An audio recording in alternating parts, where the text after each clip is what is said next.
It was supposed to be a regular Tuesday, the kind you forget about even while you're living it. The morning air was thick, the kind that sticks to your skin, and I had just parked my truck outside of Mason's Hardware to grab some parts for the sink I still hadn't fixed. It had been leaking for months, ever since I moved into the condo across town. No one to complain about it but me. No one to hear the dripping but me. That's how it had been for 6 years. 6 years since she disappeared into someone else's life. The sound of tires over gravel snapped my attention toward the parking lot entrance. A silver SUV turned in, sleek and unfamiliar, but something in the way it moved made my stomach roll. I don't even know what it was, maybe the precise way it turned into the spot, maybe nothing. But when the door opened and she stepped out, the world stopped. Emily. She didn't look like a ghost. She didn't look like a memory. She looked like she was exactly where she wanted to be. She wore these black sunglasses that probably cost more than my whole toolkit. Her hair was longer now, lighter. Her posture said everything hers had always said when she thought she was above everyone else. A kind of sharp grace that cut the air when she walked. She popped the back of the SUV and pulled out a plastic bin full of what looked like kids' soccer gear. Then I saw her. A girl, 5, maybe 6, jumped down from the back seat, brown hair tied in 2 little braids. She grabbed a bright blue ball and skipped ahead, calling, "Mom! Hurry up!" That word, that sound. I felt it like a kick to the gut.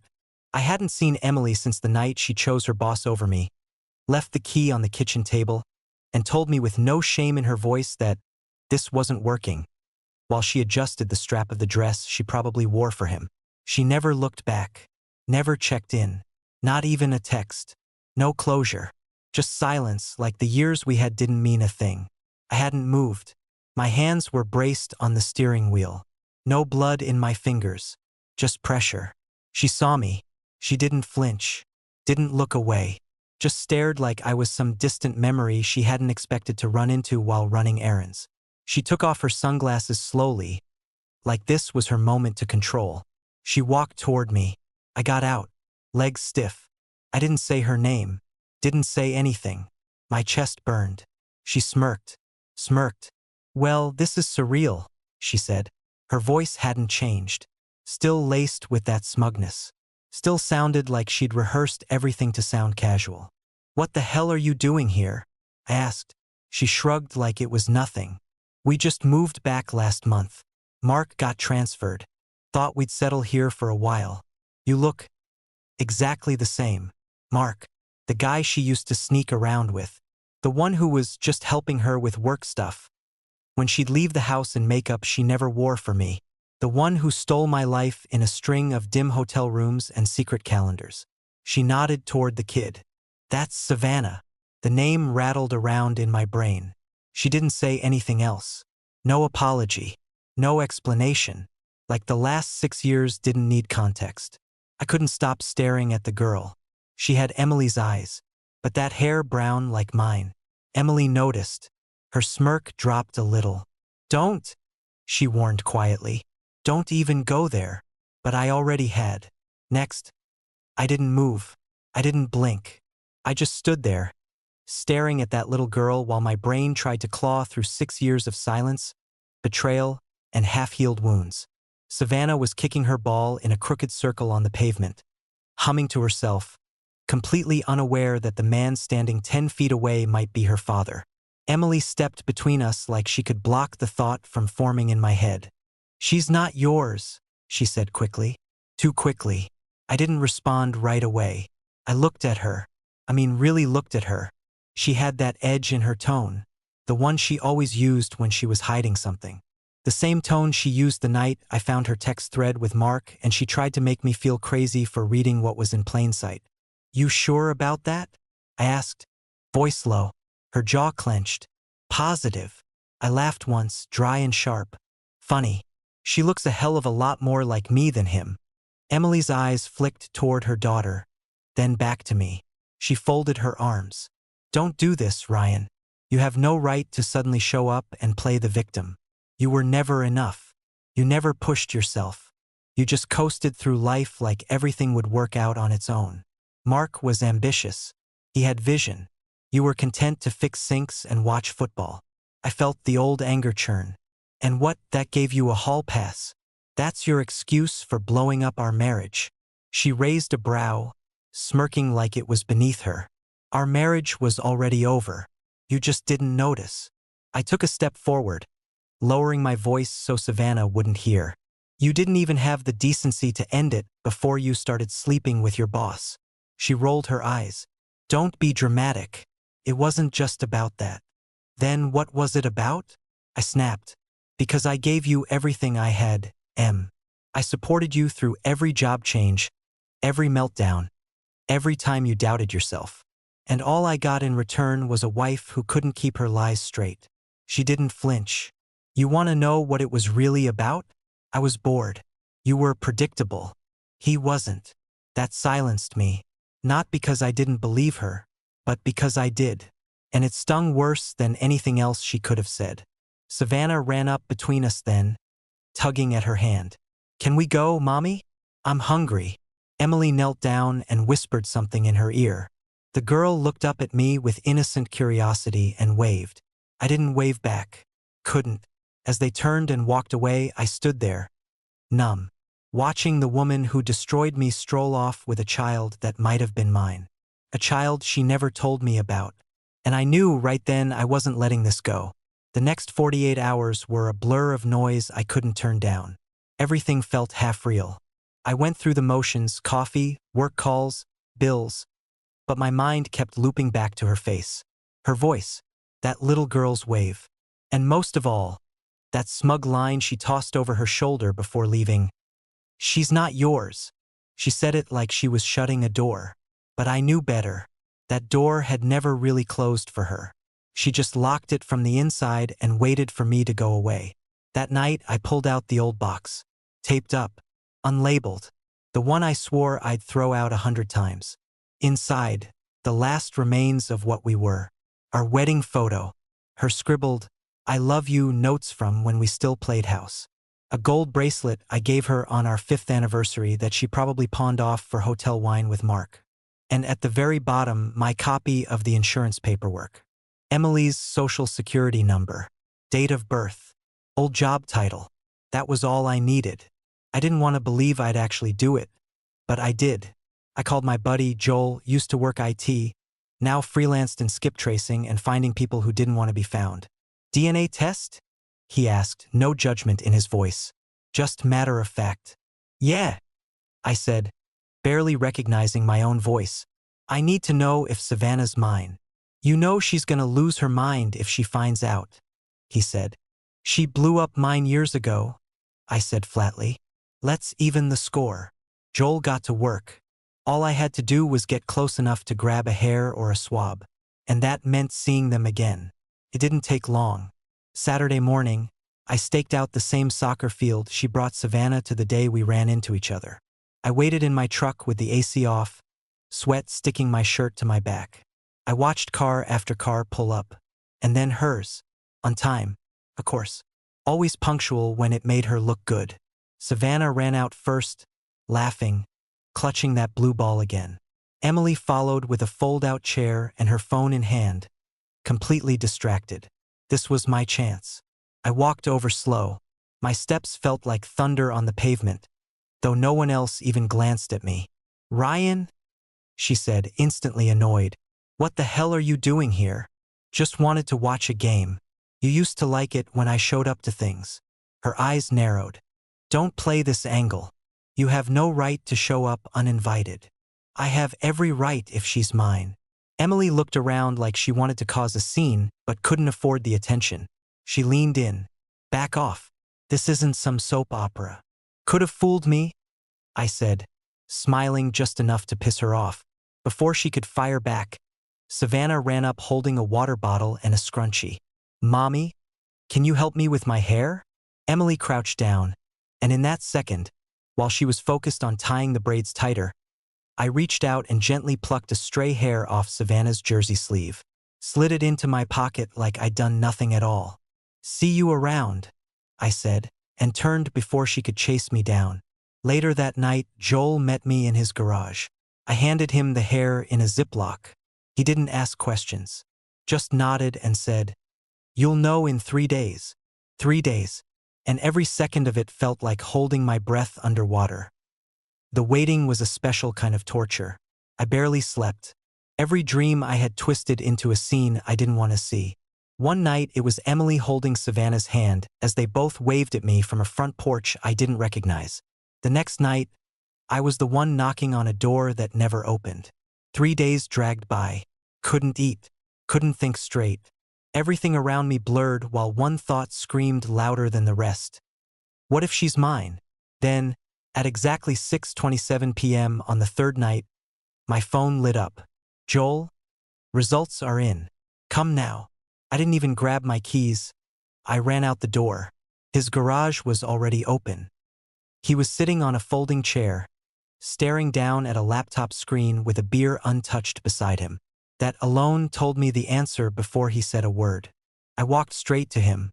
"Tell me." He turned the screen toward me. The PDF was open. Probability of paternity. 99.9987%. I didn't speak. He said it for me. "She's yours, Ryan." My knees buckled. I grabbed the edge of the workbench and just stood there, bracing myself against the weight of the truth. Savannah, my daughter. She had been out there living a life I wasn't allowed to be a part of because her mother decided I wasn't interesting enough. "She never told me," I said. "She knew. All this time." Joel nodded slowly. "Looks that way." I left without saying much else. Just drove. I didn't know where I was going until I pulled into the same field where I first saw them. It was late now, empty. Only the hum of the streetlights and the quiet echo of everything that had been stolen from me. I sat there for an hour. Then 2. The rage didn't hit all at once. It simmered, low and steady, like a fuse finally catching. I could see it all now. The way Emily had looked at me that day. The way she'd brushed it off with a smirk. She wasn't just keeping a secret. She was playing a role in a life she built on top of the ruins of mine. She decided I didn't deserve to know I had a daughter. She made that choice for me. And now I was going to make some choices of my own. Next move, talk to a lawyer. Not because I wanted revenge. Because I wanted my daughter to know the truth. The next morning, I walked into the law office of Grace Heller, family attorney, known around Raleigh for being precise, relentless, and completely unbothered by anyone's drama. Exactly what I needed. I sat across from her in a room that smelled like pine cleaner and old paper, and I laid it all out. The affair, the divorce, the no contact, the random encounter 6 years later, and the DNA test that confirmed Savannah was mine. Grace didn't flinch. She just nodded, took notes, and asked questions like she was assembling a case file for a war. "Do you want full custody?" she asked plainly. That stopped me cold. "I don't know," I said. "I haven't even talked to her. She doesn't know me. Hell, I didn't even know she existed until a few days ago." Grace leaned forward. "Ryan, you can't unknow this. You're her father. You don't have to decide everything right now. But if you want any part in her life, we have to move quickly. Especially if the mother's not cooperative." Cooperative. That was one word I'd never used to describe Emily. I left Grace's office with a folder full of legal options and a heart weighed down by reality. This wasn't just about Emily anymore. This was about a kid, my kid, who had a right to know who her father was. I tried calling Emily 3 times. Voicemail. Each one. On the 4th call, she picked up. "What?" she said immediately. No greeting. "You lied to me," I said. "You looked me in the face and lied."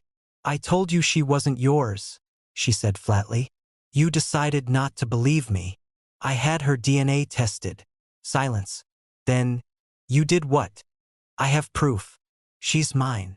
Emily let out a bitter laugh. "You really haven't changed, have you? Always needing to know. Always digging around like you're owed something." "I was owed something," I snapped. "The truth. A chance to be her father. You robbed me of that. She doesn't know you. She's happy. She has a stable life. I did what was best for her." "No," I said, my voice dropping. "You did what was best for you. You didn't want to deal with what you did. So you erased me." Her voice hardened. If you think I'm going to let you come in now and screw up everything, you don't get to let me, I interrupted. I'm her father. That's not optional. That's not something you get to hide. Silence again. Then, you really want to do this? You want to drag her through a custody case? Lawyers, courtrooms, because you can't handle that I moved on. She deserves the truth, I said. And I'm not going away. She hung up. I stared at the dead line, the screen still glowing in my hand. That was her answer. The war had officially begun. The court papers were filed within a week. Grace moved fast, with the kind of confidence that made it clear she'd dealt with people like Emily before. Narcissists who rewrite history to make themselves the hero in every version of the story. Manipulators who hide behind what's best for the child, while playing God with someone else's life. We filed a petition to establish legal paternity and secure visitation rights. Grace told me to prepare for resistance, and she wasn't wrong.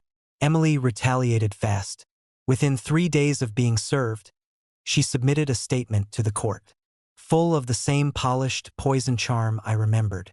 Claimed I was emotionally unstable, that I'd ambushed her and Savannah in public, that I harassed her with unwanted contact. She even attached some old texts I sent during our divorce. Angry ones, back when I still didn't know how deep her betrayal went. Out of context, they looked bad. She knew that. She's building a wall of lies, Grace said, flipping through the packet. But here's the thing about walls. The truth doesn't knock. It breaks through. In the middle of all this,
something happened I didn't expect.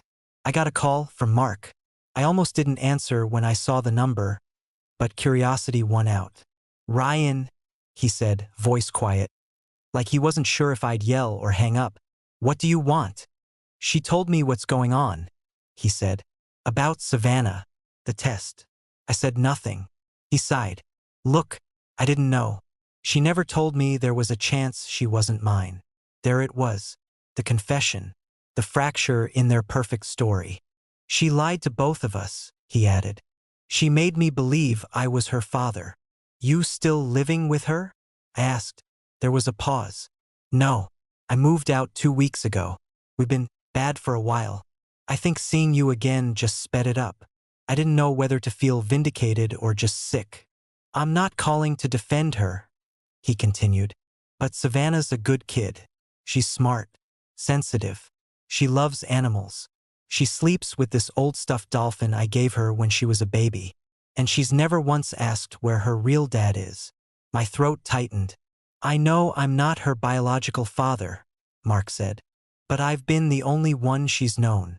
So I'm just saying, don't hurt her because you want to get back at Emily. I hung up. I didn't owe him a conversation. Not after what he did. But I couldn't shake his words. Savannah didn't ask for any of this. She was the one innocent person caught in the wreckage of everything her mother destroyed. And now she had to deal with 2 men. One who raised her under false assumptions, and one who was a ghost suddenly demanding space in her world. I didn't sleep that night. I just sat in the dark, holding the only photo I had of her. A blurry snapshot I took on my phone from that first day at the field. And I asked myself the question I hadn't been ready to face until now. Am I trying to be her father? Or just prove something to the woman who ruined me? I didn't answer that question right away. I let it sit with me for a few days, the way a bruise lingers under the skin, silent but sore every time you touch it. Then came the hearing. It was a gray morning, just damp enough to make everything feel heavier. The courthouse smelled like old carpet and tension. I wore the same navy blazer I'd bought for my sister's wedding. Emily showed up 15 minutes late, dressed like she was headed to brunch, not a custody case. She didn't look at me when she walked in, but I felt her, the way you feel a storm coming from miles away. Savannah wasn't there, of course. Just lawyers, legal aides, and a judge with tired eyes. Grace was sharp and surgical. She laid out the timeline, the DNA results, the months of deception. And then Emily's attorney stood up and turned the whole thing into a circus. He painted me as unstable, claimed I was motivated by vengeance, and emotionally incapable of providing a safe environment. He even referenced my therapy sessions from years ago, when I was trying to claw my way out of the black hole she left me in. Grace countered fast, but it still cut deep. The courtroom felt colder after that. Then Emily took the stand. She lied, effortlessly. She said I had anger issues, that I used to shut down emotionally, and that she didn't tell me about Savannah because she was afraid for her safety. She even choked up, dabbed her eyes with a tissue like she was playing a role she'd rehearsed 100 times in front of the mirror. I stared at her the whole time, waiting for a single flicker of truth. But there was nothing, just ice. When it was my turn to speak, I didn't read the notes Grace gave me. I stood up and told the truth. I didn't come here to get back at Emily, I said. I came because I learned, by accident, that I have a daughter. And once I knew that, I couldn't pretend I didn't. I've lost 6 years already. I don't want to take her away. I just want to know her. I want her to know who I am. The judge didn't say much, just nodded, jotted a few notes. The hearing ended with a temporary order. Supervised visitation, pending further review. Grace said it was the best we could have hoped for under the circumstances. I walked out of that courtroom with a storm inside me. Not rage, just this heavy, dragging ache. 6 years. A child I hadn't known existed. A woman who turned motherhood into a weapon. But beneath all of that was something new. Purpose. I had one foot in her world now, and I wasn't backing out. The first supervised visit was set for the following Saturday at 10 a.m., inside a plain room at the Family Outreach Center. It was sterile, quiet, filled with a few kids' toys and too many chairs. A woman named Brenda was the assigned monitor. Kind voice, clipboard in hand, the kind of presence meant to make things comfortable when nothing about it was. I showed up early, wore a collared shirt, brought a book about dolphins. Joel had told me Savannah liked them. My hands wouldn't stop sweating. At 10:07, I heard the door open behind me. I stood. She walked in holding Savannah's hand. Emily. She didn't say a word, just gave me one of those thin, tight smiles, like she was playing along for the court. Her eyes said something else entirely. Don't think this means you're in. Savannah looked up at me. Not scared, not exactly curious, just polite, guarded, like she'd been told to be careful. Her eyes were wide, her grip on her mother's hand tight. But she stepped forward when Brenda introduced me as Mr. Ryan. I knelt down to her level. Hey, Savannah. I'm really glad to see you. She looked at me, then at Brenda. Are you my dad? The question gutted me. Emily flinched but didn't speak. I nodded slowly. Yes, I am. Savannah stared for a beat longer, then said, Do you like dolphins too? I smiled. Yeah, I think they're pretty awesome. That was the beginning. Emily sat stiffly in the corner, arms folded. Her presence was like a shadow clinging to the wall, but Savannah seemed to tune it out after a while. I showed her the book, pointed out the bottlenose dolphin and the spinner dolphin. She asked questions, bright, excited ones. She told me about a dolphin plushie she named Flipper Jr. She was smart, Funny. A little shy but curious. And mine. We played for an hour. Then the timer went off. Brenda stood. Savannah looked disappointed. Already? I nodded. But I'll see you next time. She hugged the dolphin book to her chest. Then did something I didn't expect. She walked over and gave me a small, quick hug. It was light, brief, but real. Emily stood up fast. Took her hand. Say goodbye, honey. Savannah waved as they left. I didn't move for a long time after the door closed. I just stood there, staring at the little scuff marks she left on the floor with her sneakers. My chest felt like it might crack open. Pride, sadness, rage at what was stolen. But for the first time in 6 years, I had something to hold onto that wasn't just pain. I had a beginning. The second visit was easier. Not easy, just less like walking a tightrope with knives hanging over my head. Savannah came in with a sketchbook this time. Said she wanted to show me her drawings. Dolphins again, but also cats and a few shaky stick figures. She pointed to one. That's me. And that's Mommy. And that's Mark. And I didn't know what you looked like, so I didn't draw you. I blinked. Well, you do now. She smiled. Maybe I'll add you next time. Emily wasn't in the room this time. Brenda said she'd chosen to wait outside. It was a tactical move, I could feel it. She wanted to look like she was cooperating for the court's sake. But I didn't care. Her silence gave Savannah space. And that space was everything. We read together. Played a board game. She beat me twice. Once because she was clever, and once because she cheated and I pretended not to notice. The hour passed too fast. At the end, I gave her a small plush dolphin. Not flashy. Just something soft, with a tag that read, "For Savannah. From Dad." She hugged it without hesitation. That word, Dad. It hung in the air between us, raw and fragile. After they left, Brenda handed me her notes for the court. You're doing good, she said. Just keep showing up. But it wasn't that simple. That night, I got an email from Emily. Short, cold. You're confusing her. She's been asking questions I can't answer without making this worse. Back off. I stared at it for a long time. Then I replied, you had 6 years to tell her the truth. Now she's learning it herself. That's not confusion. That's clarity. She didn't respond. But 2 days later, Mark called again. I'm just going to say it, he said. Emily's unraveling. She's angry all the time. Snapping at Savannah. Drinking more. She's scared. Of losing control? I asked. Yeah, he said. And maybe losing her. I didn't answer. Because deep down I knew he was right. This wasn't just about a custody agreement anymore. This was about a little girl who deserved more than being stuck between a lie and a grudge. And Emily? She wasn't going to give up her grip without a fight. Emily's unraveling wasn't just something Mark hinted at. It became visible. At the third supervised visit, Savannah came in quiet. Her usual bounce was missing. She clutched the dolphin plush tightly, eyes scanning the room like she was expecting something bad to happen. She sat down beside me and didn't speak for almost 5 minutes. Brenda picked up on it immediately.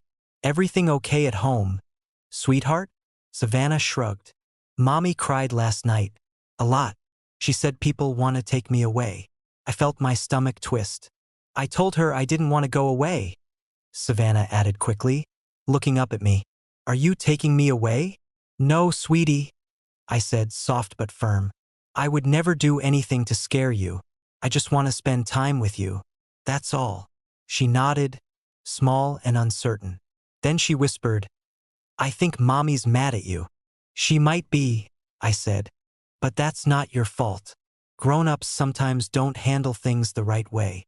She blinked at that like she was trying to decide whether I was one of the grown-ups who did handle things right.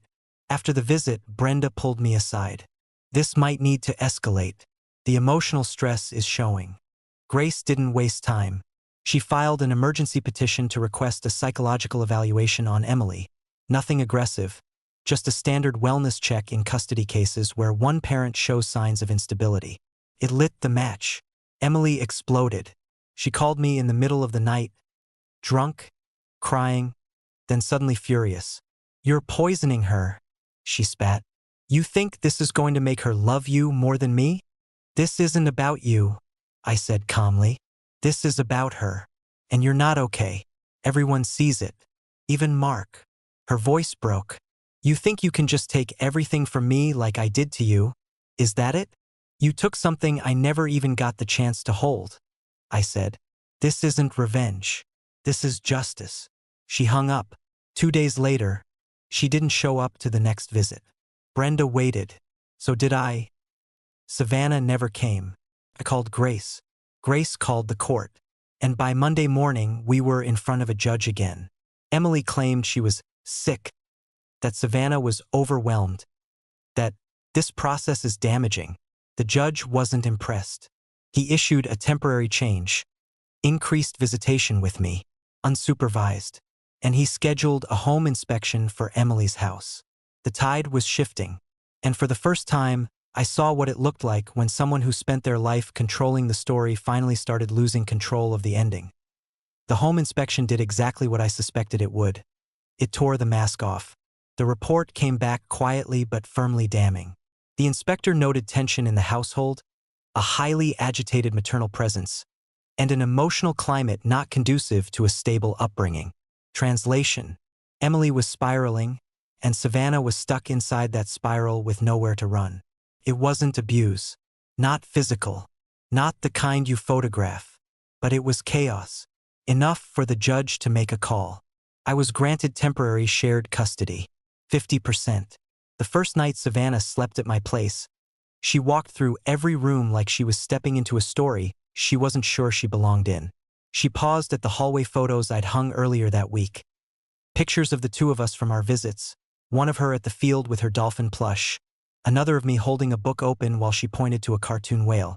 "Did you make this wall for me?" she asked. I nodded. "Yeah, I did." She smiled. "It looks happy." I almost broke then. The honesty in that sentence hit harder than anything Emily ever said in the courtroom. We made mac and cheese. She insisted we eat on the couch while watching a dolphin documentary. She talked during the whole thing, told me how dolphins sometimes get sad, how they stay with each other when one is hurt. She asked if people were supposed to be like that too. "Yeah," I said quietly. "That's the idea." Later, when I tucked her in, she held onto my hand longer than I expected. "Are you gonna be here tomorrow?" "I'll be here every time you want me to be," I said. She nodded, rolled onto her side, eyes closed within minutes, and I sat on the edge of that bed for a long time watching her sleep, listening to the sound of her breath, a sound I never knew I was missing until I had it. Outside that room, Emily's world was burning. She was calling people, making threats, whispering to whoever would still listen about betrayal and injustice and manipulation. But inside my home, it was still. For the first time in years, still. That night, Mark texted me. "I think you're doing the right thing. She's better off with you." I didn't reply. I didn't need to. The war Emily started was winding down. She just didn't know it yet. The final hearing wasn't loud. There weren't fireworks or screaming matches or public breakdowns. It was quieter than I expected, like everyone knew the ending, and the judge was just there to turn the last page. Emily showed up in a navy suit she'd never worn before. She looked tired. Not the kind of tired makeup fixes, tired in the bones. Her eyes were hollow, her cheekbones sharper, like the bitterness she clung to had started to eat her from the inside out. She didn't speak. Her lawyer did. Talked about confusion, pressure, a mother's fear. He used words like complicated and misunderstood. But none of it stuck. The facts were immovable now. The DNA, the missed visits, the report, the breakdown, the truth. Grace spoke clean and clear. This child has a right to know her father. And more than that, she has a right to safety, consistency, and stability. We're not asking to take her away. We're asking to protect her from the kind of emotional damage that comes from years of deception. Then it was my turn. I stood up and didn't read anything. I don't want to erase her mother. I don't want to replace anyone. I just want to be her father. I want to give her what she was denied for the first 6 years of her life. And I'm ready to do that fully, with honesty, love, and whatever else she needs. The judge nodded. No grand speeches. No banging gavel. Just the order. Joint legal custody. Primary physical custody transferred to me. Effective in 30 days. Emily didn't cry. She didn't shout. She just sat there, stunned. Like for the first time, the world didn't bend to her rules. Savannah moved in the following month. It wasn't magical. It wasn't a movie. There were hard days. Days she asked why her mom was always angry. Days she sat quietly at the window with the dolphin plush in her lap and didn't say a word. But she stayed. And slowly, she began to laugh again. Eat without being asked twice. Ask questions that weren't laced with caution. And one night, a few weeks in, I found a new drawing on the fridge. For stick figures this time. Savannah, me, cat we didn't own yet, and Emily, but this time off to the side. Smaller, faded. Savannah came into the kitchen while I was looking at it. I still love her, she said, but I like it here better. I knelt down beside her. You don't have to choose between love and peace. She smiled. I know, but I'm glad you found me. I wrapped my arms around her. I'm glad you found me too. What I learned. People will rewrite history to make themselves sleep at night. They'll lie, they'll twist, they'll run. But truth doesn't go away. It waits, quietly, sometimes for years. If you're in a place like I was, if you've been lied to, betrayed, erased, don't let it become your identity. Fight, not for revenge, for truth, for healing, for what's yours.